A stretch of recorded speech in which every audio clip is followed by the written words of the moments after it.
Marcello, how you doing, man? Amazing, man. How about yourself? Doing all right. Thanks for being on the show. I'm excited to chat editing with you. Yeah, it's my pleasure. And like super stoked to talk about any and everything, editing, whatever app, whatever way, anything, man. I got a bunch of stuff I want to talk to you about. I think that we have a lot of overlap in terms of our interests, and so I think it's worth starting with a little bit of context. Like, what's your job right now?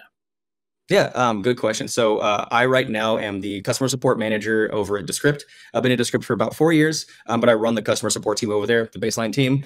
So if you're live chatting in, if you're sending an email, if you see people chatting in a webinar, like that's my team, that's my people. Built that team from the ground up, and very happy with where we're at and what the company's doing. No, I'm a huge fan of the product. I mean, and you know this from the very first day we met. Like, I think that you guys are pioneering or like redefining what it means to edit. And I think that there's like a broader theme around editing that I'm excited to talk about. And I think Descript is a good vehicle to talk about editing in the very general sense of the word, but also in like how the process has evolved over time. And we've sort of both been involved with old school styles of editing and now embracing this new form of editing, and then that leads us into AI powered stuff, which leads us into God knows what. And I'm excited to kick about talking about that kind of stuff. But I wanted to start by hearing your thoughts on what the role of the editor is. There's a very big gap between the raw recording of something, the moment when the muse lands, and the final product. What are your thoughts on the role of the editor? Yeah, I think it really depends on like where exactly someone is fitting in or how much they want to be involved in the editing workflow. Think like I'm going to make analogies to music probably for the majority of the session because I am a musician, right? But like I think in the same way that like an editor is someone in a band, there's people in bands that are either hired guns or there are like creators, right? So I think to answer your question, there's two and a half ish roles that I see editors playing right now. Is there are all in one creators. There are the person that is front facing in the interview, then they are editing that, then they are publishing and marketing that content. So the role of the editor could be you're a one man band, you're a one person show, whatever it may be, right? The other end of the editor is being a part of the greater machine that is like the output of media, right? So when I first started editing, I wasn't very confident in my ability to like do public speech at all by any means. So like I fit into the role of the editor. I received content in. I gave feedback on like, hey, here's good ways to have mic etiquette. Here's how to record from someone that knows how to record to someone that doesn't, right? So you're either that expert in audio and you're editing, but you might maybe not be the face, or on the other end, it's all on you and you're recording, editing, marketing, publishing. I think that's the cool thing with where we're at right now with tech and with enablement tools is you have the ability to go, hey, I'm just here to remove filler words, or I'm here to, add room tone, or you're here to do the whole thing front to back and you have tools for that.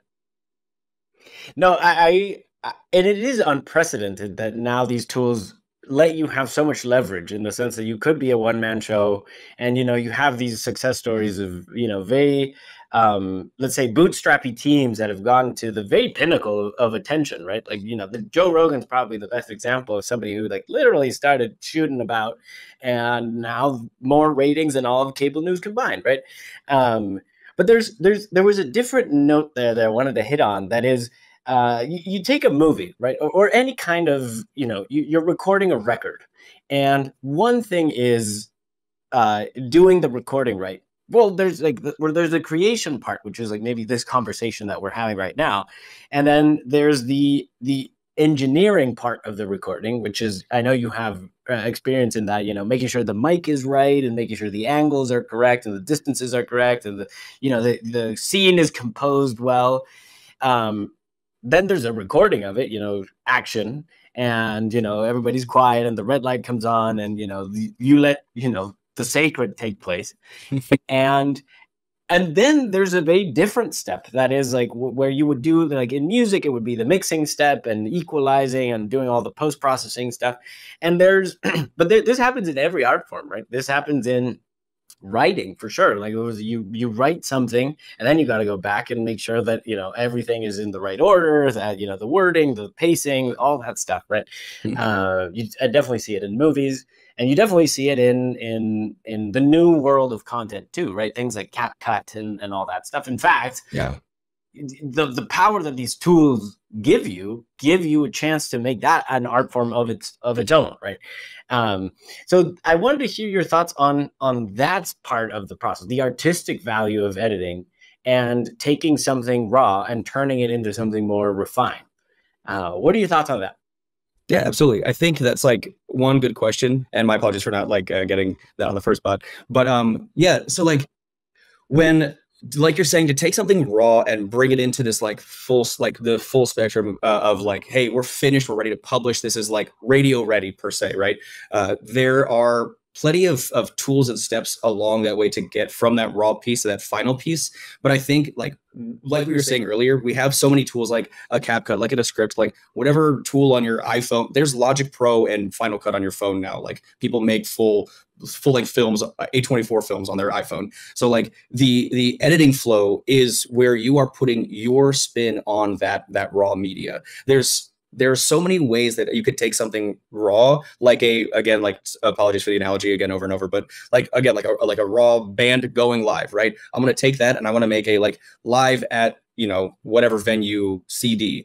What are we going to take from that live? How are we distilling that? What are we choosing to display? What are we choosing to amplify or remove? I think the tools that you use are important, but like you as a tastemaker, you as a creative, really have to like understand what that raw piece is. Do you want to add anything to it, take away, refine it in any way, shape, or form?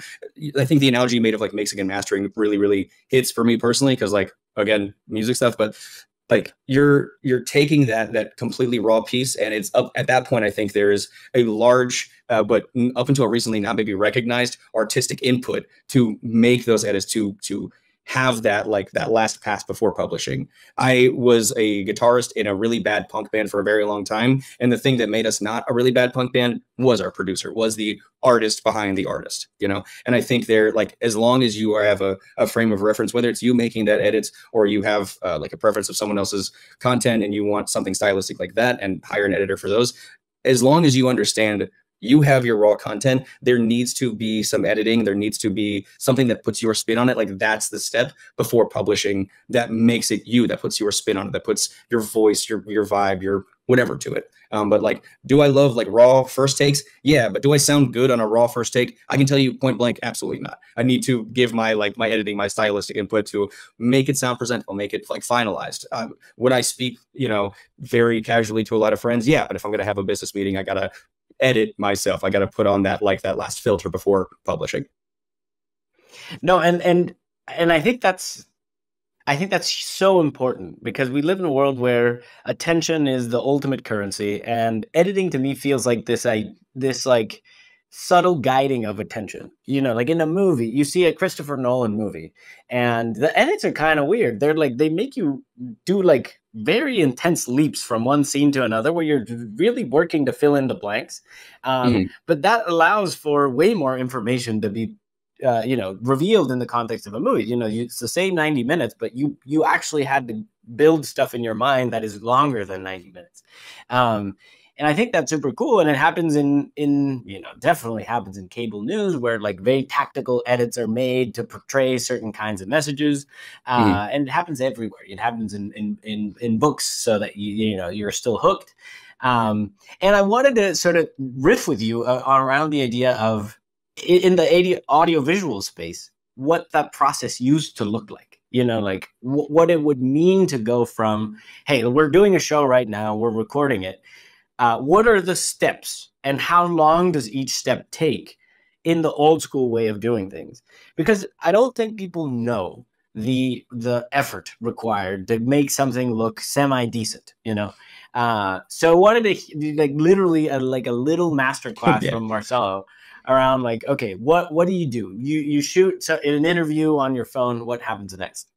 Yeah, good questions. So like, I think if we're talking strictly video content, and like to your point, things historically, especially in audio video specifically, have started from such like literal tape, you know, and we're now here where everything is completely mobile, everything is super accessible. But to answer your question, right, like I've just recorded this interview in like on my iPhone. What do I do now? I think the breakdown of steps is like understanding what kind of your end result content is going to be. For me personally, like if when I'm producing, whether it's like in aid of a customer at my work or if I'm doing anything for like my personal work, I'm always without question trying to map out what is the key points of the conversation that happened and highlighting those as heavily as possible. In the past, that was me like cutting pieces of tape on a 4-track. That like quite literally, we've moved on from that, thankfully, and now I can, you know, trim whatever audio clip on my phone on GarageBand. But like we are coming from historically a type of medium that is very much manual overlay, plug and play, and we're not plug and play. And we are now in the plug and play era. So like if you were to ask again, like an older member of my family, hey, how do we make this home video flow?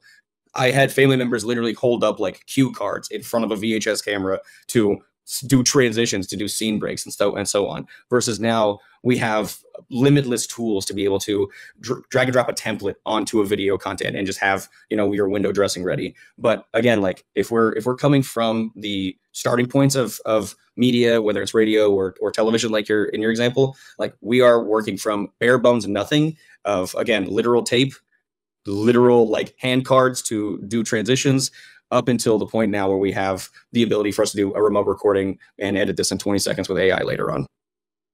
If you're looking for like the masterclass like answers, the masterclass is trial and error. I didn't go to school for anything that I do.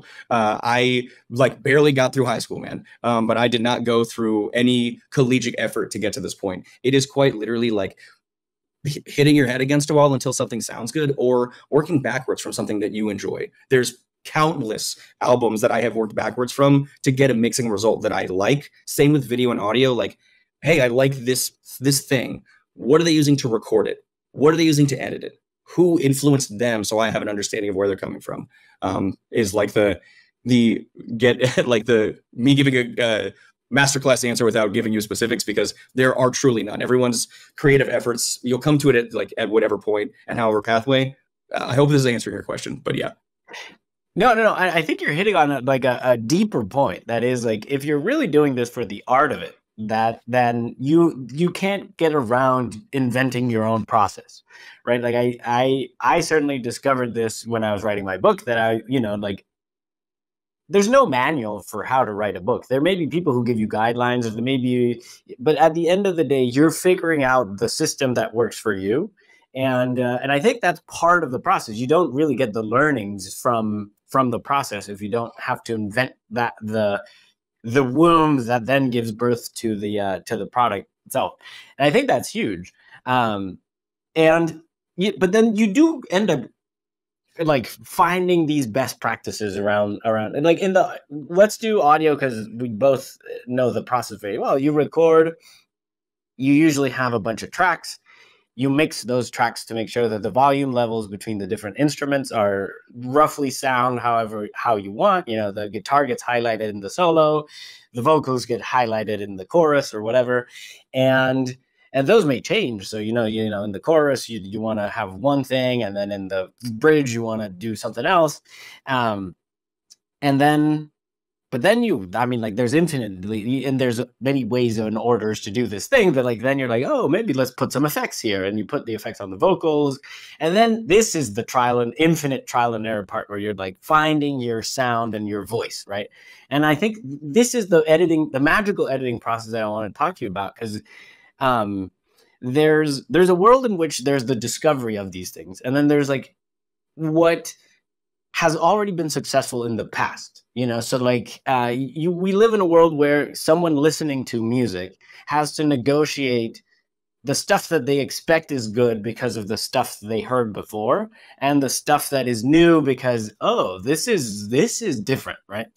And usually you find the different stuff by playing around, and usually you find that this is good from before by copying, as you mentioned, right? Or like taking inspiration, reverse engineering, yeah, drawing inspiration, paying homage. There you go. And I think like it's just there's like a I think that there's like a very easy to overlook thing there where it's like the editing process means looking at infinity, right? You Yes. are looking at everything that could be from this little seed that is the recording.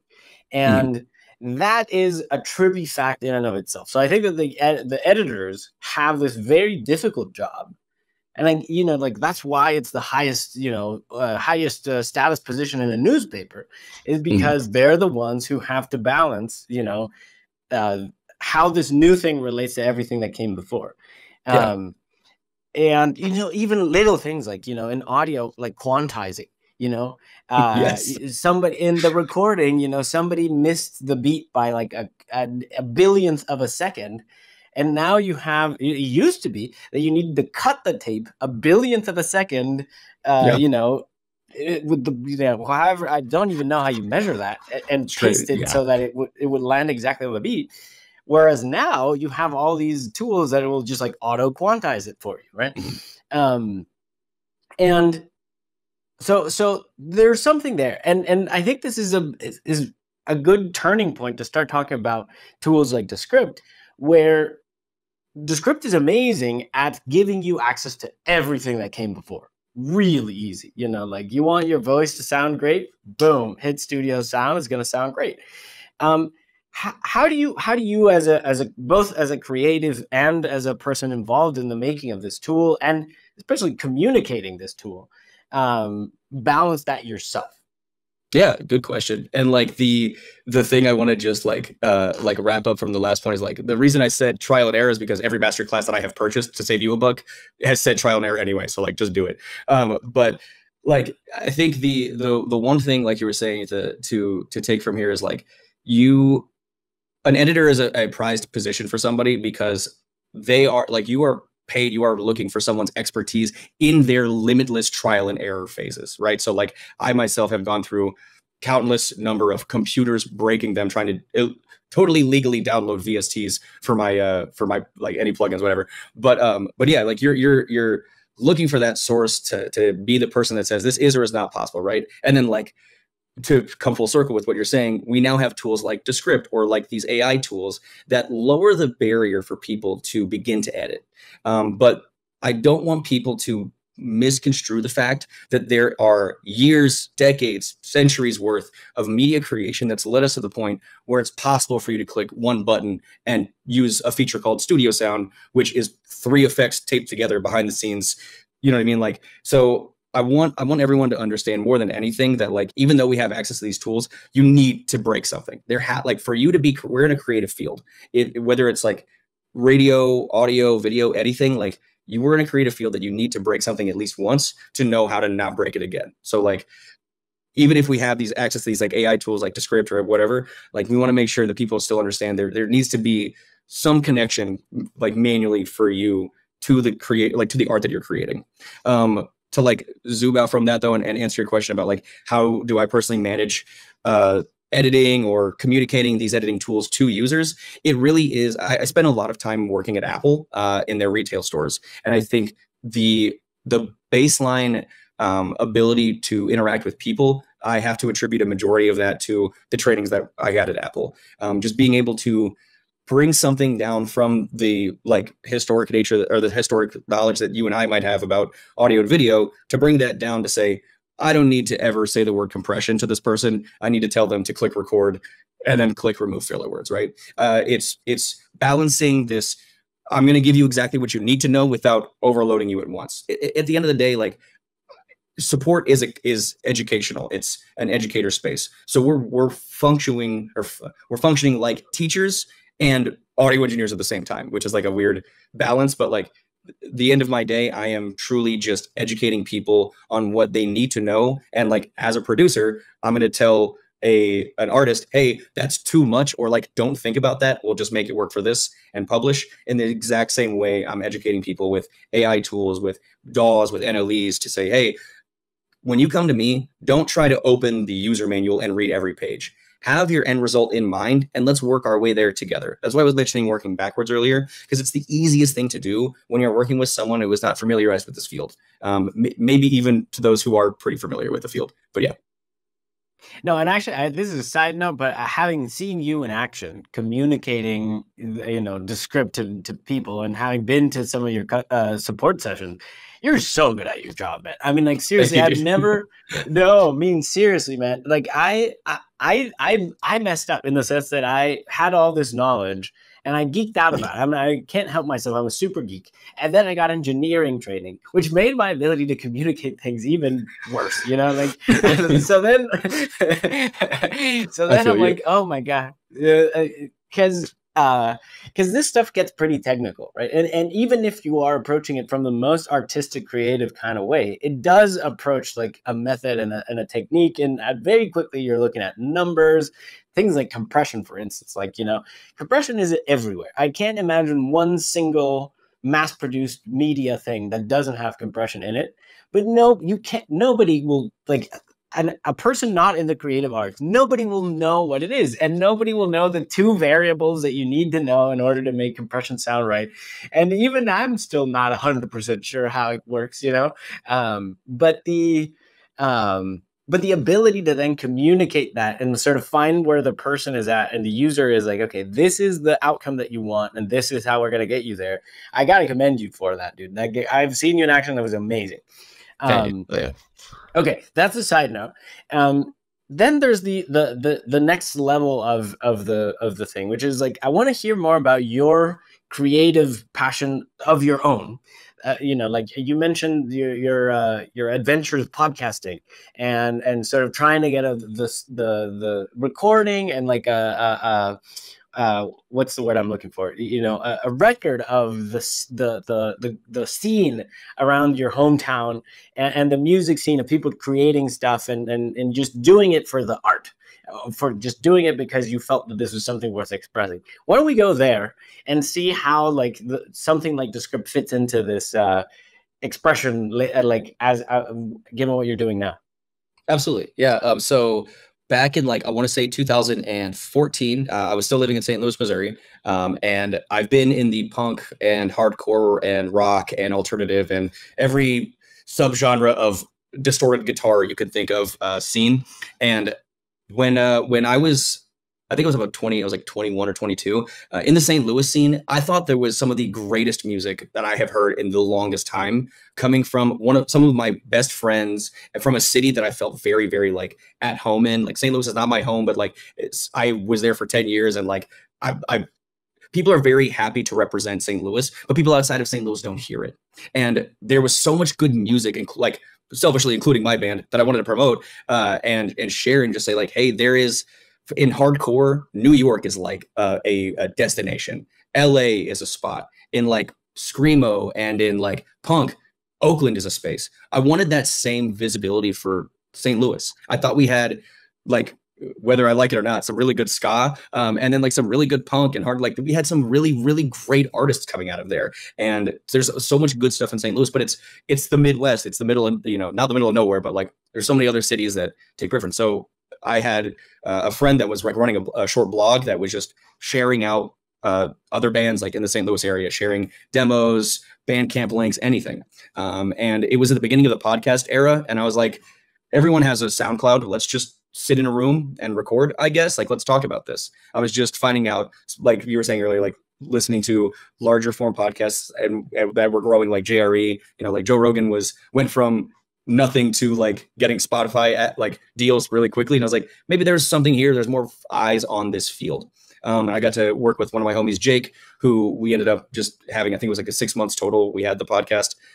It short-lived because then we had to start paying more rent because the price of St. Louis went up. But like, I think the main thing was just wanting to share out what I thought was a very important moment in like Midwestern music with others. And getting that together was a trip. We started recording the podcast in the same space that we recorded music, which was not a very acoustically treated room up until we got into a studio that Jake was moonlighting at, and we were able to like use one of the recording studios or one of the recording booths to record the podcast in full. So went from very much nothing to a little bit more than nothing, but it was a good experience to be able to like share out, learn how to publish outside of music. I've always known how to like promote a tour, but I've never been like, how do I do marketing for this podcast with me and a friend talking about something that I know not a lot of people know about or care about in the first place. Like, how do you bring this up? And all of that definitely led me to Descript.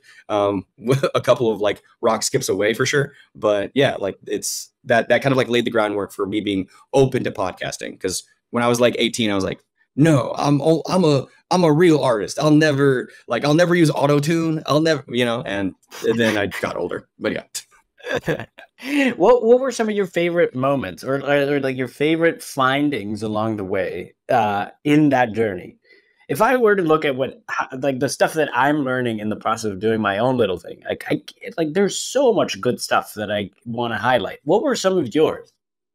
Yeah, I think being open to your network, sometimes it's very daunting to share what you're doing. And don't forget that like the people that are the most supportive of you usually are the ones that you are most nervous to share your creative works with. That's just off the top. Like, I can't tell you how many times that I have thought that my whatever event or podcast or show that I'm going to run is going to have no turnout. And then I make a post on Instagram and ask people to repost, even if you're not going to show up or listen. And it does wonders. So like just in terms of like a distribution and promotion thing, that's immediately off the top.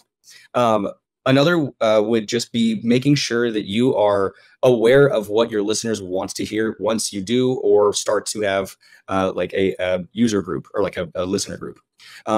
It was very quick for us to realize that we needed to change the format that we were sharing music. We were very scared at the very beginning of getting any type of copyright claim or anything like that. So for the first like 3-4 episodes, it was 30 minutes of me and a friend talking about a band and trying to describe to the listener what it sounds like. That didn't work, dude. So, like very quickly we heard feedback from people saying, hey, like, if you want us to care, you got to make us care. Show us what you're talking about. And like just little things like that of like trying something, knowing it's not working, trying to get feedback from your listeners and improving and giving people really what they want.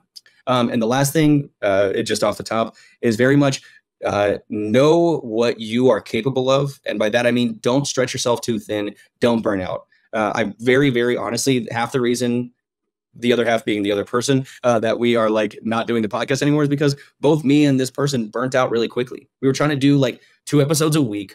We didn't have anybody listening to us at the very beginning. So we were frustrated that like we couldn't get traction.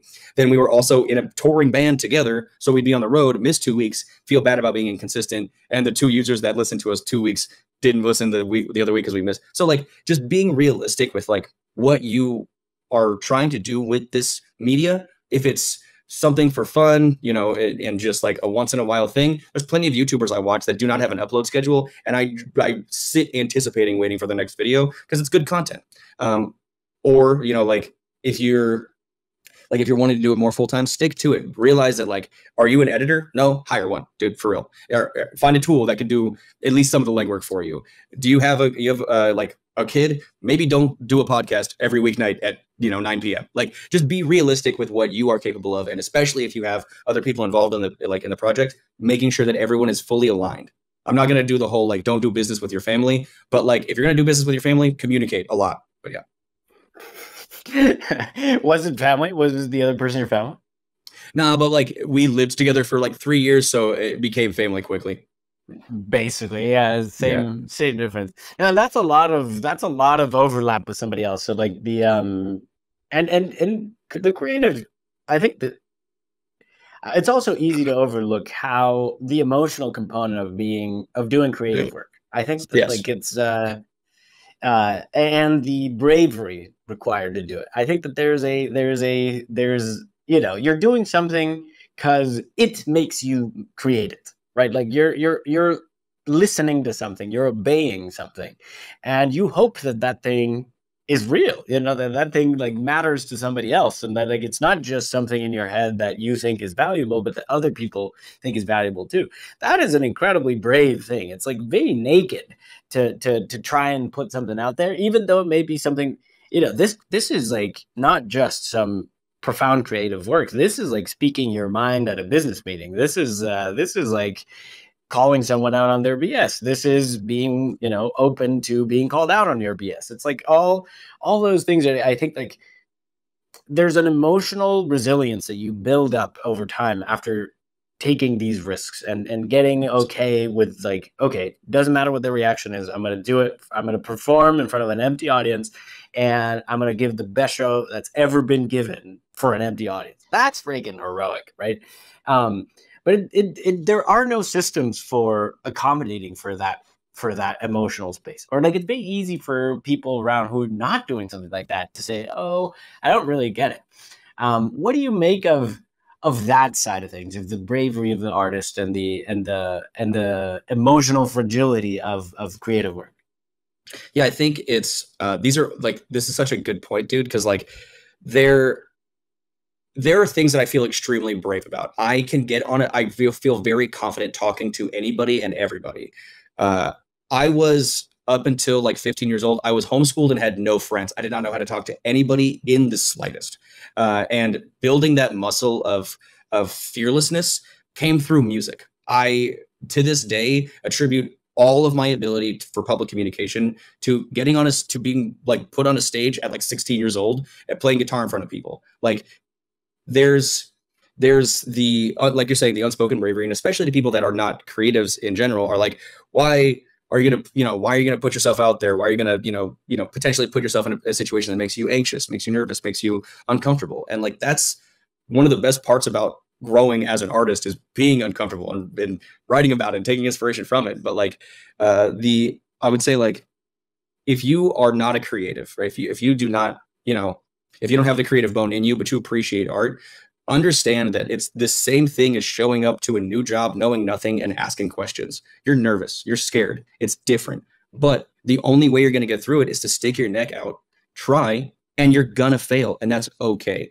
That's the entirety of creative endeavors. That's the entirety of being a person that exists in this universe. Today, literally today, I got on a call with an enterprise customer at my job.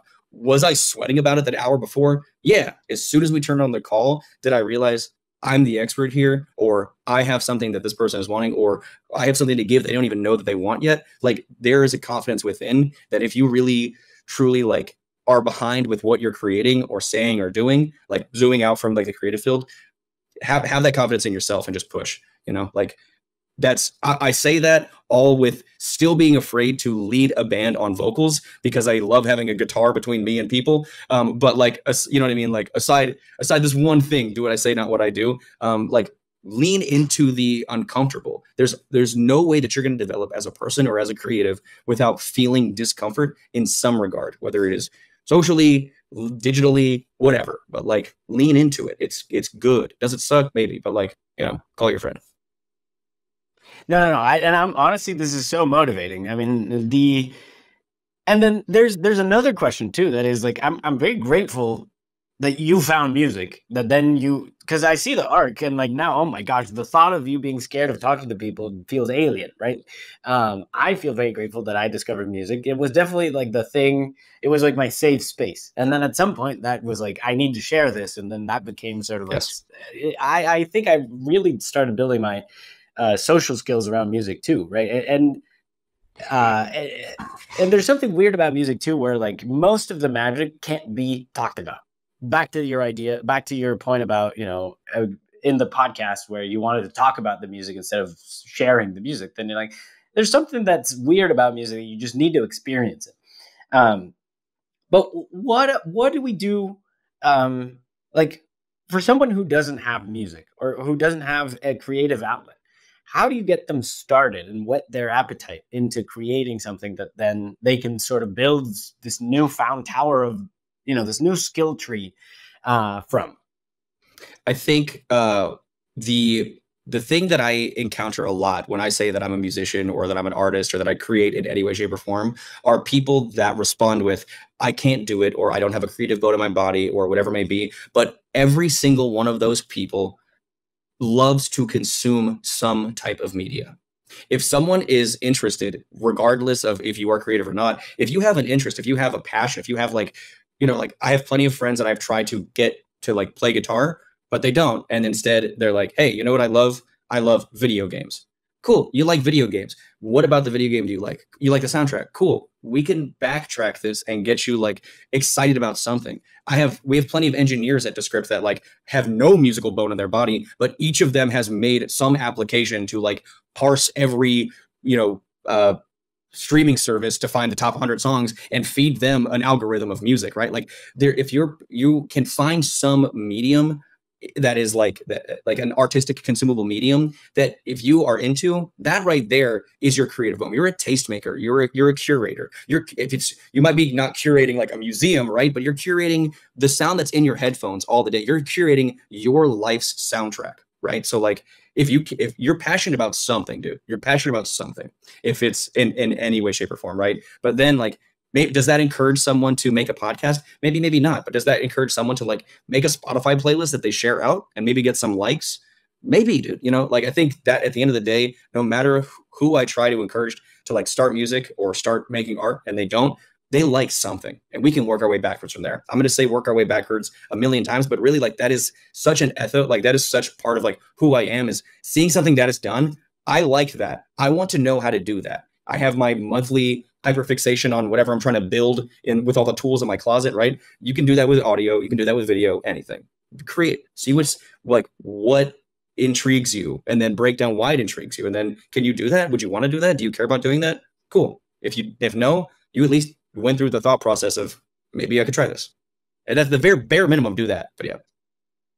No, and I think there's 2 points there that I think you're hitting that. One of them is like, this is like inversion, right? This idea of working backwards. And I think there's like an even deeper truth there that is like, I mean, this is what Charlie Munger from Berkshire Hathaway used to say, is like, if you really figure out inversion, you have life figured out, because then you're working backwards. You're not thinking from where you're at and the next step and the next step after that and the next step after that. You're thinking about the end goal, and then sort of like, okay, imagining all the ways you get to your end goal. And so like you're casting a net of possibility that you're navigating toward. It's really weird stuff. But I subscribe to it completely. You know, like I subscribe to the idea of knowing what you want, and like nothing matters except like, okay, what are all the possibilities of getting there? As opposed to, here's where I'm at. And these are all my limitations, and these are all my, these are all my constraints. And if I if I make this one step, then I don't know, like you're computing it wrong. Like you're thinking about it in in a way in which you face all the monsters as opposed to all the angels, you know? Yeah, it's like starting a sentence with like starting a sentence with a negative, and there's no way to back out of that, right? Like just how my brain works, I cannot work from start to finish because I don't see how part one connects to the end. But working backwards is the easiest thing possible, because like you're saying, we're seeing, like, I'm in customer support. I think doomsday scenarios. If I start from the beginning, I'm going to get analysis paralysis, and I'm going to stop. I know this about myself. If I see a blank page, it's like that one SpongeBob episode where he has the word "the" and nothing else, right? Like that blank page frightens me to death. But if I can hear the end result, if I can think the end result, I can work my way back there, no question. I've done things. I know how to put things together to make something. If I see what that end thing is and I want to get there, I can tape my knowledge together to get there, versus trying to like write a book from start to finish. I'm not a writer. I can't, like, I'm not going to know where to go after the first paragraph, even though I might have an idea of what the end is going to be. So that's how I work. But yeah.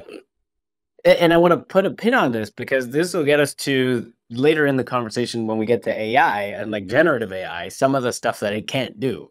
So that's sort of like a teaser for later. The other point that you mentioned was, oh my gosh, now I have to remember what that. Oh yeah, here's the other point, was that what I think that you were saying was, you are passionate about something, you care about stuff, right? Like if you're not intentional about how you let out the creative energy, that creative energy is going to get put somewhere, and odds are that creative energy is going to go start working against you instead of for you, right? Mm-hmm. So I interviewed this guy earlier in the podcast who has this concept of Wetiko, and Wetiko is it's this Native American entity that hijacks your creative self and essentially your sense of identity when faced with intergenerational trauma. And So you know, like that initial reaction to something that you know, something you hear on the news, something that somebody says, like all of a sudden it's a very impulsive reaction where you think you are associated with an identity that actually isn't you, and you create this world around it that is against you and is attacking you and is like you know, encroaching upon you. And I think there's a wise point there that is like, if you don't have a creative outlet, that creative energy is going to be deployed to shackling you into where you're at. And I think, yeah, and I want to hear your thoughts on that, because I like it's essentially the stick version of the carrot that you were offering. Yeah, I think like the the thing that I always come back to with like getting writer's block or being stuck as an artist, right? Like every single feeling that you have, whether it is creative, happy, anger, sad, anything, those are all emotions. And you need to have, in whatever frequency that is best for you, some type of emotional release. If you just said that exact same thing but subbed out creativity for anger, we would have a different conversation, because it's not okay societally for us to bottle up anger, because then it explodes everywhere and hits people that we did not intend to hurt, because we cannot like manage the emotions in that way, right? So like think about that same thing with music. There is nothing more frustrating than like wanting to create and then sitting down at your computer with a guitar in your hand, and then you lost the idea, and then, oh, I'm gonna like really pull it back, and then you lost the idea again, and then you put the guitar down and you're like, man, and then you don't want to play guitar for a month. I've had that happen 100 times over the 15 years I've played music. And I'm sure anybody that has ever picked up an instrument that has had, like, you're in the shower, you hear 3 notes of a melody, you go to your computer to record it, it's gone, and you're mad for 2 weeks, right? But if you don't release that, if you don't say, hey, I'm just going to jam, I'm going to try something else, I'm going to, flex this muscle, you will lose out. You will get stuck inside of yourself. And once your body knows how to bottle something up, it's going to do that. You like, naturally, our brains protect ourselves, and we see discomfort as a lack of protection. So your mind instantly bottles or forgets something. Again, it could be creative, anger, happiness, to feed your whatever, dude. But like, these are all feelings that if you do not have some way to regulate those feelings in a positive sense, you will get caught in your own head, and then you will explode outward and potentially like ruin relationships or ruin like your ability to create. I had like a 6-month stint where I didn't create because I got really mad at a singer for quitting my band. And then I didn't play drums for 6 months. That's dumb, right? But I didn't know how to regulate those feelings. I didn't know how to communicate with this person. I didn't know how to let loose the feeling of, I feel stifled creatively, and I'm mad at you as a friend because you quit. But like, because I didn't release that, I lost 6 months of my 20s when I could have been making music, when I could have been touring, So like, that's what I would say to that regard, is like, yes, it is possible, and it is very easy for someone to fall into a rut of bottling things up, of not creating. Again, I came home every day from work for 6 months and said, you know what I'm going to do? Look at my guitars, not touch it, open this bag of chips, watch YouTube. Like, it's possible to get stuck in that rut. But being aware of that, putting a mirror to yourself, having like a group of people. I have a bunch of musicians and like glitch artists that I communicate with semi-regularly, of just like encouraging people, like, hey, I just made this. What did everyone else make today?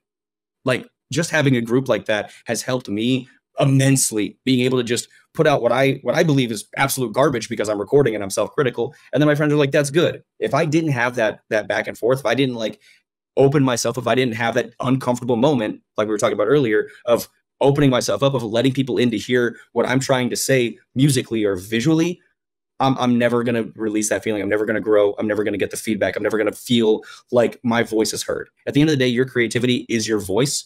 Imagine not speaking for however long you're not creating. You'd explode. Point blank. Yeah, geez. I mean, and as you said, like, we all go through this stuff. Some of them, like in your case, like you're very aware of what the trigger was and what the processing of feelings needed to be to get out of it and all that stuff. I think a lot of people get stuck in these ruts without really thinking through, okay, this was the trigger. This is why this was the trigger. It traces back to all the way back to when my great grandfather immigrated from, like it goes like, and I think that is like the perfect example of Wetiko, right? Like, it's something that like it's a cage that you put yourself in that is really difficult to get out of. And it just goes to show how competent we are, right? Like I think that there's like that's the positive side of it. It's just like you're very competent at creating stuff that stops you. That's crazy, Very like, much. and I think, and I think we all sort of are negotiating this thing. And I think the video game of life is figuring out, okay, how do I get to the next level, and like, what is the next cage that I'm going to build for myself, and how do I break out of that one? Um, so let's talk a little bit about. I don't know. What do you think? Should we talk about Descript first, and the magic that it offers, and how that simplifies the editing process, and your thoughts on it as an audio engineer and video engineer, or should we talk about AI and AI creative tools like Suno, Udio, all that stuff first? Totally up to you. I think we could trail both into each other. I think the AI stuff kind of maybe touches this more, but the AI thing touches both Descript and this. So however you want to take it, but I'm down either way. Well, let's do Descript first then. Cool. Okay, so we've talked about this before at length. I'm a huge fan of Descript in the sense that it lets you templatize stuff really easily, and that if you find your structure and if you find your process, it lets you repeat that process really effectively without having to remember the set of steps that you took every single time to make sure that you're checking every single box. For the age of information distribution that we live in, where you need to be on social media and you need to be making these short clips that then get shared in these viral platforms like TikTok or Twitter or X, whatever it is, a tool like that is huge. It's like, it really is like a bicycle for the mind, for the the AV engineer or the content creator or content creative enterprises. So I want to hear your thoughts. Okay, Descript, run with it. What is it? What does Descript mean to you in the world today? Yeah, I think every single company I've ever worked for has had some touch of the tool being called an enabling tool. I think Descript is exactly that. I think Descript is one of the greatest as an audio editor and like as someone that has recorded a lot and been in a lot of studios. I think Descript is a tool that I can finally say, hey, Dad, maybe you can record today. Like it is the UI is very, very simplistic. The features are very clear cut. It does a lot of hand holding for you and like depending on what kind of workflows you're doing. So I think I would label Descript as one of the from my historic views of DAWs, I think Descript is one of the greatest enabling tools for video and audio editors that I have ever seen. Another example, right? Like I used to work at Square, like the card processing company. That was an enabling tool for business owners. That enabled me to be confident in owning a business. And I was like, oh man, that's sick. Descript is that times 400 with media that I actually care about. You know what I mean? I loved, helping people set up their garage sales, but there is nothing that brings me more personal joy than saying, hey, you don't need to know about a compressor, but click remove filler words and your podcast is as ready as you want it to be. There's not other tools like that. And if there are now, they respectfully maybe borrowed an idea or two. But I think Descript truly is one of the greatest enabling tools that I have used and really, really strongly encourage as a person, not just as someone that is employed there. No, it's fantastic. It really does give you a lot of leverage, and I think now we're getting to the AI stuff, which is I think the highlight. Well, and I guess Descript is an AI company. I mean, Descript is based on the idea of transcribing this kind of content where we're talking a lot and there's a conversation going on, and you can think of it as there's a script between us. In this case, it's unscripted, but if you were to just paste the recording into somewhere and the transcript, it would look like we're reading off of a script. And then the idea was, okay, but we can edit the script. What if we could just edit the script as a word processor, and then that magically cuts the video? That in and of itself is brilliant. Yeah. But then thankfully with the birth of GPT and all that stuff, then you can say, okay, but if we're working with text now, then we can do all these kind of cool stuff. You can just highlight the clips, the most salient clips from the transcript as text. But because you have the tech to then go from text to video, all of a sudden now you have a clipping tool where you didn't have to sit through the entire computation multiple times to find the best the best clips, right?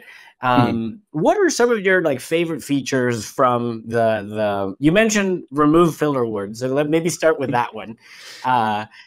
Because that one's, I mean, like even I was saying that sentence, I caught myself saying uh and now I did again. What are some of the AI tools that Descript offers that you're like a big fan of? Yeah, I would say removing filler words is at the very top. I did not learn English until like I was 5, and I was raised primarily on rocket power. So like my vernacular is a little bit bunk per se. But yeah, so like I would say removing filler words by default just makes something feel so much more radio ready. There's so many people that will have a presentation. Not only does it like trim down time for people that are like, oh my god, I need this presentation to be 10 minutes, but when I record it's 12. Like time saving there, and on top of that, just like sounding more professional. Not to say like if you use filler words you don't, but like for the finalized radio ready thing, right? We don't realize how much we don't hear filler words until we hear a lot of them, or we hear the lack of them after hearing a bunch. So like that's a huge one there.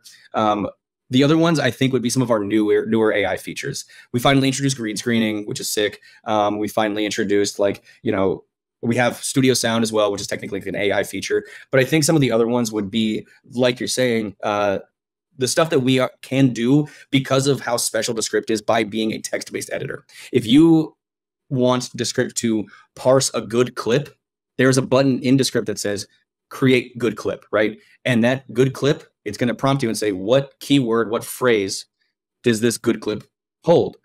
You put in whatever, you know, keyword or phrase, and we'll have an AI run through your whole script, like you're saying, and pull best stuff out of there. Because we're a text-based editor, stuff like that feels like magic is so attainable. It's at the end of the day, these GPTs or these AI, like whenever they're LLMs, they're language models, they can read a language like an AI. We're getting to it, but an AI isn't as good at hearing, isn't as good at seeing, isn't as good as reproducing sound and audio, or sound and visuals, right? Like even we still have the meme of people saying, "Oh, that's AI because that person has 14 fingers on their left hand," right? Like there's these like imperfect parts about visual and media creation, but with text, I mean, it's just the written word. So we are enabled to use these cool features that I'm talking about, like again, create good clips, repurpose for socials. There's a button you can click that just makes you TikToks, and all you have to do is put your company logo on it. Like that is humongous for people. Now, albeit, like I was mentioning earlier, you still need, to an extent, some manual hand to that, because while AI is magic, there is still room for error. It's trained on humans, and you know, so there is going to be some flaws to some extent. But like for Descript to get people like 95% of the way there by just transcribing a file and then clicking a little robot that says, give me good YouTube video, like it's an incredibly powerful tool. But I would say, like, to bookend your question, the green screen feature for sure, create good clips is insane. And then we just started beta testing translation, which I have a bias like love for, because I want us to hit a wider audience. And as a Brazilian man, I would just love to empower more people in my home country to create and to be able to share work. Yeah. Long-winded answer. So, no. I mean, and I was as you were listening, I was like, oh, where do you even begin? I mean, there's yeah, Descript is awesome, man. I mean, like there's you can tell that you guys are building the AV creativity tool of the future, and I think you guys are way ahead of the pack in terms of plugging in this new world that is happening, right? And as you mentioned, you know, the AI is solid to get rid of the blank page problem, but it's not going to get you to the final product.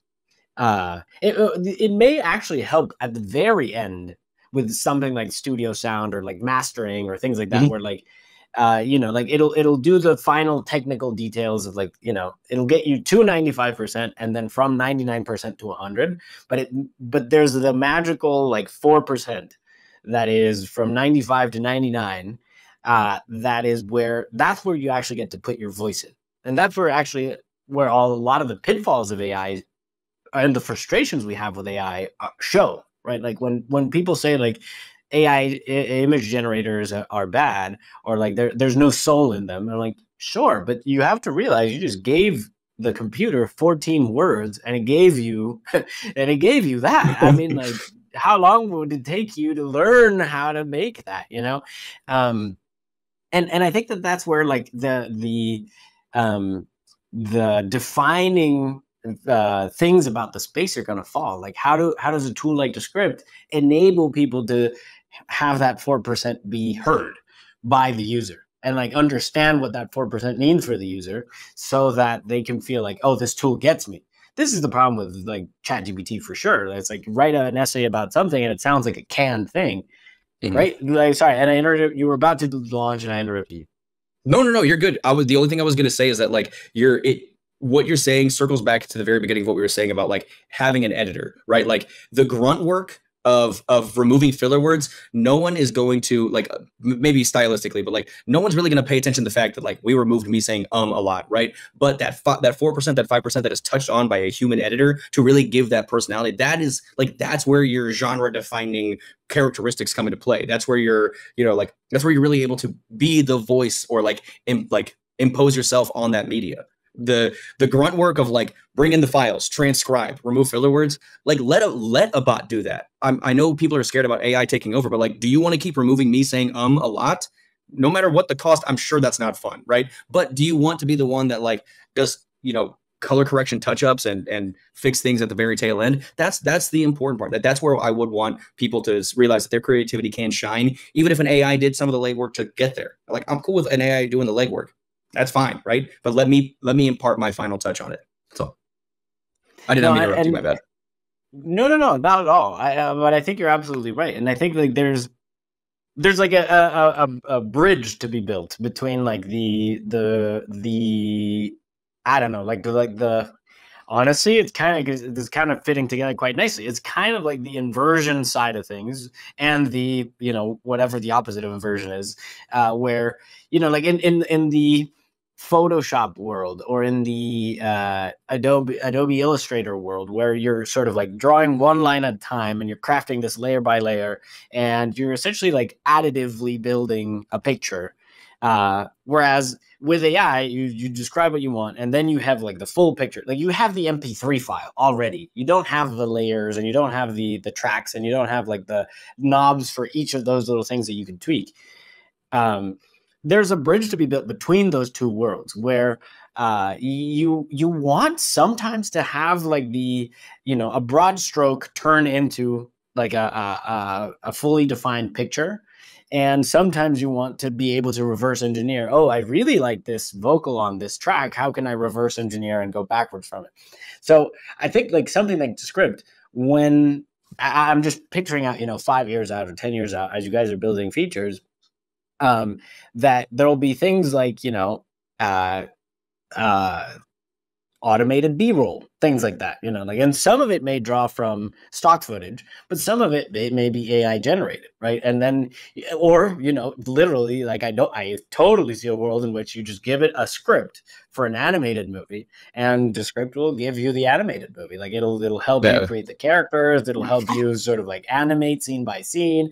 Like I totally, it'll help you write the score for it. It'll I think that's an incredibly exciting world, and I think there's an opportunity Script has to be that kind of tool that helps people create the kind of stories that they want to share. And then they already have all the back end stuff. The TikTokable, the distribution, sort of like connections to distribution platforms like Buzzsprout and YouTube and all that stuff.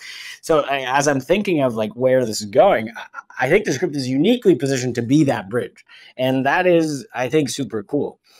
But I wanted to hear your thoughts on specifically AI music. I've been itching to talk about this at length with somebody who is as invested in the intersection of music and tech, and you happen to be the perfect person to talk about this. So what do we think about these AI music tools? The same way that we were talking a little bit ago about how it is cool that you can give a robot 14 words and it can generate something for you, but then you hold a microscope to it and it's not real, is how I feel about AI music. I think it is insane that in my lifetime, I have not only seen dial-up, but also MySpace, and now a robot make me a theme song for a presentation at my company. Like, that's crazy. But like on a technical level, the music is bad. Like, and I don't mean it in like a completely negative way. Like it is impressive that the technology that was created by people can generate sounds based off of literally all music that has ever been like recorded and is now being fed to an algorithm to spit out something equal. Like it is awesome that we have the ability to do that. And as everyone says, we are seeing the worst iteration of it. It will only get better. But as an audio person, when I listen to those songs, and I know we were just saying a second ago, like when someone looks at a picture, it's soulless, but those songs are soulless, dude. There's something about it's not soulless, like there's no content, but there's something about the mix. There's something about the ways, like I think you said a second ago, like when we have the finalized media, but you have no idea, you have no way to break down the pieces that make up the total song. I think very, very specifically, I made some joke song about like, I love my cat and it's like it sounds like Metallica. Cool. The drums, there was no discernible singular drum on the drum set. Everything was just this umbrella of what could be considered a crash cymbal, and there was like there was a hit somewhere there, but I can't tell you if it was a snare or if it was something being hit. The like guitars are, not really fully mixed. Like there's something like hollow about the mix. There's a top layer, and it's the same with all creative AI right now. If you don't look at it, if you don't pay attention, it'll pass.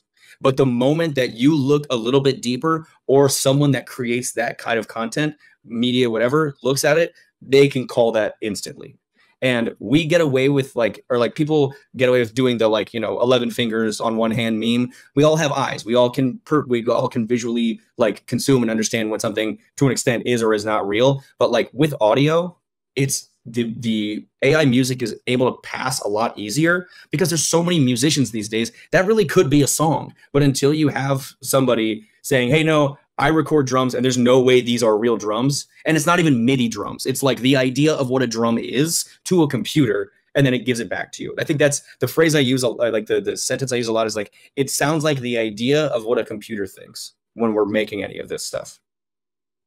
You're touching on a super valid point. That is the way I had thought about it. It feels like the resolution is low. Like it's great. Like it's not high quality. Yeah. Like it's but now I think you're hitting on a deeper point that is like, nah, it's because it's like being constructed from some neural net. It's like honestly, it sounds a bit like the music in my head. It sounds like like when I'm picturing whatever it is, like I'm picturing a jamming session in my mind. I'm holding it all together. But the resolution of each individual instrument is not perfect, and it can't be because you can't imagine that to that degree, right? Mm-hmm. I think that's super interesting and you're right. Like it wouldn't pass any production standards from any kind of serious producer, right? But I also think it's interesting that it enables this new kind of experience, like a theme song for a presentation. Where in another world, you would never even imagine writing a theme. Why would you even do that, right? Yeah. There's another layer there too that I think is like important, that it calls back to our previous point about inversion. That is both ChatGPT and LLMs and these AI music generators are very bad at inversion. So they think one character at a time. So they're like predicting the next sequence, the next step or the next note or the next, literally like the waveform of the audio. But they're working from present state to future state, and they're not, they don't have the bridge, in mind that holds the whole song together or the climax of the story. Because there's like a magic trick there in art. I think all art is like derived from magic in the sense that there's a revelation of something that is like, like there's like a statue makes you forget that it's a piece of rock, right? And or a book makes you forget that it's a bunch of symbols on a page. So it'll be interesting to me to figure out, okay, what would it mean for an AI to be able to do that? That would be crazy. That would be like, oh my gosh, I'm scared about that point, or at least I'm like a little. I mean, it'll require some inner work to figure out what do we do next, you know.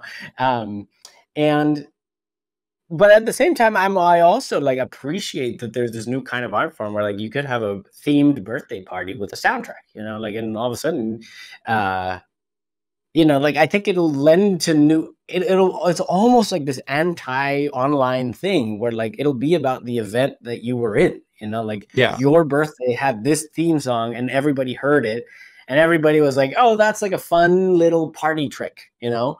Uh, and I think there's value to that. It sort of like it starts repositioning IRL stuff at the center again and live stuff at the center again, which I think is kind of unexpected. What do you think about that?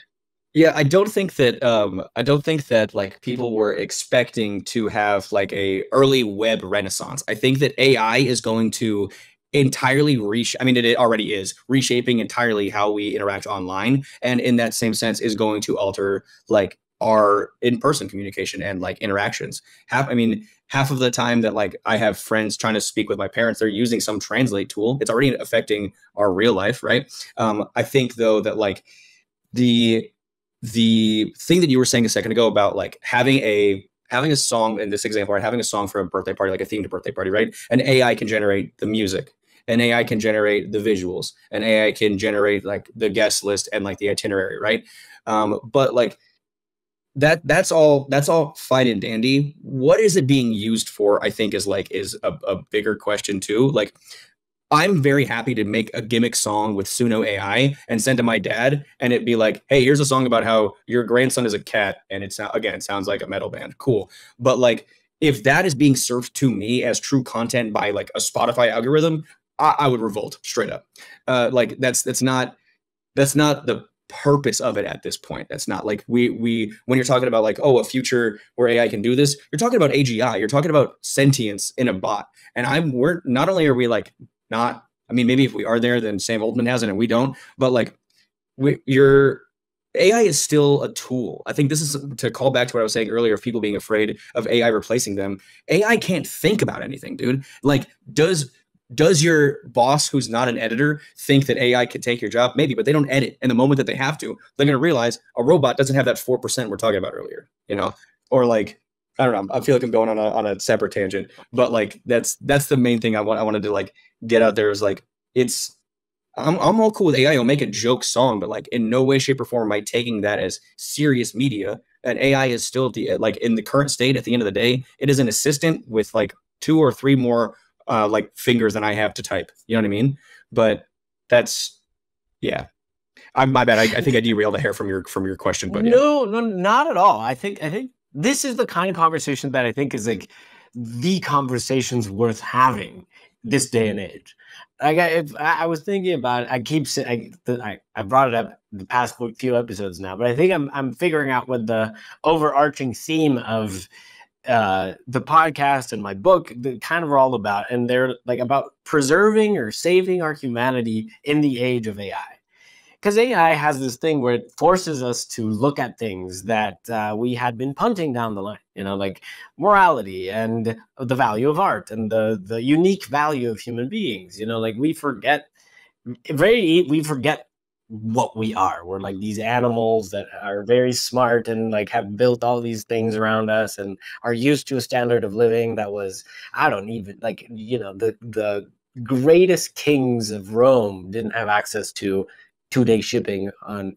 I mean, Yeah. the greatest kings in Rome probably couldn't eat sushi. I mean, Jesus, you know. And so, but then thinking about these tools that like, and we somehow want to claw ourselves out of our responsibilities of sustaining this world. Like we want this world to run on its own, and that we still figure out a way to find meaning about it. And like I think that there's just interesting thoughts to be had around like what our role is in the sweating for our daily bread, you know. And this is a very, you know, it's almost like this forcing function for us to think about these things. And I think in the role of the craziest thing that everybody's very surprised about is that this thing is starting with the jobs at the top. It's starting with these software engineering jobs. It's starting with the artistic, you know, like the the things that took a lot of reps to get good at, you The know. things that we had Uh, philosophers think about ad nauseum for generations and generations, where we had creatives that changed the course of history by painting with a new, like, oil, right? Like, I don't, the thing that, when you're talking about, like, oh, we need to retain ourselves, the thing that confuses me more than anything is the fact that I still have to go to work, and instead of an AI doing my job, an AI is writing a song that I could be writing, that I would care about. And like, that's where I was trying to say a little bit earlier of, like, if it's fine for you to generate. I'm not saying don't generate AI songs, but like, this is the thing that is confusing to me about the AI conversation as a whole, is like, why are we like, there's no way it's easy to train an AI to generate an image. But who wants an image generated when I still have a dude who pees in a bottle delivering my Amazon 2-day packages that the guy from Rome didn't have? That's great, but also, like, Netflix employees are like, I can't pay rent, and you're having a robot do my job, right? Like, this is where, like, that is just like an entirely not Descript related Marcello thought of, like, how the hell did we get to the point where, like, I still don't know how to do my taxes, but this thing can generate a crappy drum set? No, and That's all. there's layers to that, right? And then there's like, I have very little indication that, given the history of humanity, that when these more agentic robots start being able to, essentially hot swap jobs, like now you're not, yeah, humans not, there's a robot financial planner, boom, no more human financial planners. There's a robot lawyer, boom, no more human lawyers. There's a robot doctor, boom, no more human doctors. Like, I have no reason to believe that. Why would the people who own these robots, like, how would that, like, you'd have to reinvent the entirety of economics and, the financial system and distribution. And so, like, it just, like, it is, it's difficult things to think through, but I think it's, like, important that we start priming ourselves for these kinds of things, because they're gonna happen. I don't think we can stop the machine. And also, I think that if we have these conversations, then that is actually the kind of thing, the only thing that will maybe spark the right, questions to be asked, and creative pursuits to be pursued, uh, to create the systems that would enable this thing from being very bad to this thing being very, very good. Like, all these systems running autonomously, and we will have the ability to. So I think I differ a little bit from you, in the sense that I do think that there's huge potential for these AI generated things, not in the sense that they are a conductor, but that they are a player. Like, they can. So I dream of a world in which I could, like, riff, like, I just hit a chord, and the backing track starts following me, like, and I have a whole jamming band that is jamming alongside, and, like, sort of like, we're in this, like, feedback loop, which, if you're a human who has been in one of these situations, you've experienced something transcendental. If you're not, I hope you feel something like this at some point in your life. And I think AI might be something that enables that, like a co-creative partner that allows you to discover something really hidden in the fabric of reality. And then you'd be able to share that. But then the value of the sharing comes from the fact that there was a human that was able to negotiate with an AI this kind of thing, and that some other human finds valuable. There's also another layer, which I think is really trippy, that is, like, what happens when a piece of art that you make visibly moves a digital being? That, to me, is crazy. Like, what if, like, if art has transformational power, why would it stop having transformational power to these AI beings? But then that goes both ways. It's not just the art that I create that can move the AI doctor to think about things differently. Mm. It is also the art that these AI beings, like, what does it mean to be a digital sentience? Like, and if there's something that can connect the two through an artistic experience, I'm here for that. I mean, like, I'm here for expanding our definition of what it means to be conscious, and negotiate what that identity means, right? Yeah, I was there. There's two things from that, right? Like, the first thing that pops in my head from what you're saying is, like, you're saying that I'm moved by a piece of art that you generate, whether it is with AI or like solely by yourself, because there's a human there.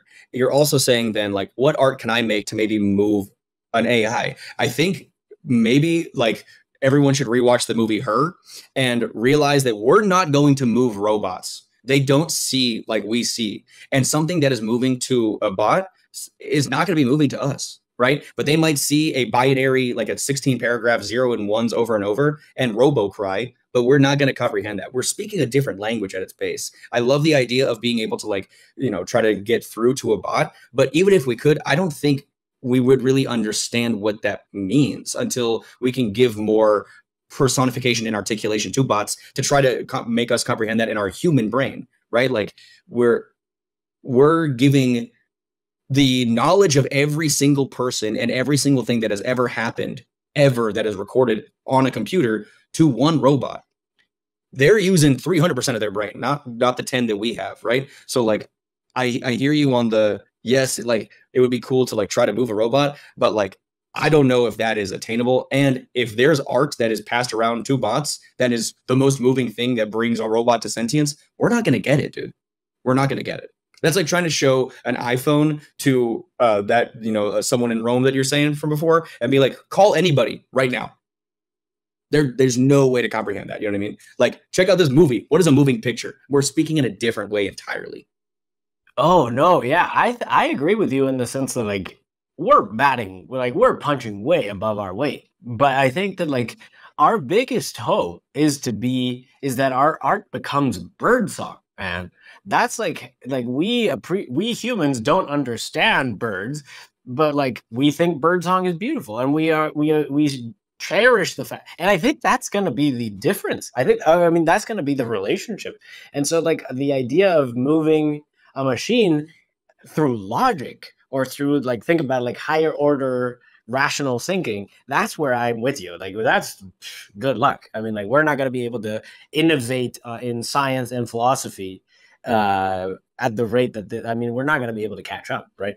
But the idea that like I think I'm hopeful that like we are all part of this like big information processing system, and that we're essentially trying to figure out what is true and what isn't. And that there's something about art that reveals truth in a very complicated way because it reveals truth in the shape of a lie. And it's kind of inefficient. Like it's kind of like you could write it out. Like you could just say, like you could summarize Inception as being like, hey, maybe you're living in a dream, but it doesn't really like capture the other layers that get triggered in your mind around that, right? And so I think that like and this is maybe like too optimistic of me. I think that like the art that we make like should be thought of as moving for humans and also for like, maybe the way to think about it isn't AI. Maybe I think the way I'm thinking about it is like this universal thing. Because I hear you on the point that like some art is very audience specific. Like there are, for example, Japanese films that like are very culturally relevant in a Japanese setting, but that I just don't have access to that. Yeah, even with translation, you're not getting. Yeah, even with like translating all that entirely. There was a cartoon that I watched that's a Brazilian cartoon, and Cartoon Network wanted it to bring it to the States, and they were like, they're not going to understand any of the jokes you are making at all. This is just not going to land, even if we get a 1-for-1 translation. Exactly, and so I hear you on that point. Like that there's the art that AI makes for AI is that's going to fly way over our heads. But I think that I think there's value to aspiring to the universality of art. Like things like sacred geometry, music is very close to being universal, right? Like unless like, and because music taps in something at the very foundation of the universe, and so I think that like if our art tries to point toward that, then I think that like that's our biggest insurance policy for a world in which that like we're not the guys upstairs anymore. I hope we can get to a point. Go ahead. Sorry, go ahead. No, all you. I was just gonna say, I hope we can get to the point where, like, in this perfect like end state, that we have a like, you know, a symbiotic relationship with an AI where like we can have these offline, in person, connected moments and really like, you know, find inspiration, go through the full, you know, spectrum of emotions, and then at that point relay that to, or in some way, shape, or form, come together with a bot that can then distill that and grow from that, right? Like me and you get this transcendental feeling from music when we are able to, at the same time, without looking at each other, play the same chord during a jam session. You know that feeling, and that feels like you just sprouted wings and are flying. If I now, because my imperfect human mind, let me talk to my AI buddy and see if he can put that feeling to a science, and then we study that science as a unit, right? But that takes my intuition and my creative effort and my humanness. Then we try to translate that to some type of scientific output, and then together we are able to further like pursue whatever greater knowledge, you know. But like I'm not blind to the fact that like have never been intellectually the top dog, so I'm cool with an AI taking over for sure. But like as long as I am able to still be human or bring the humanness out of this, I just don't want, like, I hope that AI brings us to a more human connection, because robots are doing stuff for us or like with us rather than replacing. I love what you said earlier about like jamming back and forth, but like I'm thinking more of a realm where it's like, hey, me and you can have a conversation, and the phones in our pockets are like already editing the podcast for us. You know what I mean? Like that kind of thing. Yeah, no, and yeah, and I think like I like what you said about Descript too as being an enabling tool. I think like the world in which, um, yeah, I think of AI as being like the ultimate enabling tool, and then but then that forces you to really look internally and say like, well, what do you really want, and what do we really want? Like, what were we doing this for, and like, what are we trying to? This is so good. And what were we trying to amplify? What were we trying to cut back? What were the things that served us in the past that don't serve us anymore? What are the things that fall into that bucket that may serve us in the future, so we can't just get rid of them yet? What are the things that we need to create in order to navigate this new world of possibility? Like if we can enable any kind of human fantasy forever, how do we put safeguards so that we still function as a society where we don't alienate from each other and separate each other, polarize from each other, like the AI systems have done in the past 5 years, and bring us together. And this becomes one gigantic jamming session, enabled by technology, as opposed to well, the very, very dystopian alternative, right? And yeah, and I think it's conversations like these that like put us like one step in front of the other, hoping that whoever is listening to this, being like, I hope that you think the same way, like, and I hope that this sparks some kind of thought provoking thing where like things are going to change, man. Things are going to be very different, and if we are not able to talk to each other about deep things and the things that matters to us and the things that are sacred, like art, then yeah, it's not going to be good. But if we do, I think it's going to be freaking awesome. I think we have a lot to gain, and quite a bit to lose if we are blind to the fact that we have a lot to gain. Like that's more than anything, Money. That was so good. That is so true. And I think, yeah, man, that's so good. I think that like wow, that was so good. Yeah. See, I came up that off the dome. No way I can do that, dude. That's a great jamming session, dude. Hell yeah. All right, Marcelo, this was awesome, man. I really appreciate your time. Thank you so much for coming on the show. Yeah, it's my pleasure. Thank you again so much for having me. Yeah, you got it. I hope to do this again soon. Catch you real soon, man. All right. Take it easy. Bye-bye.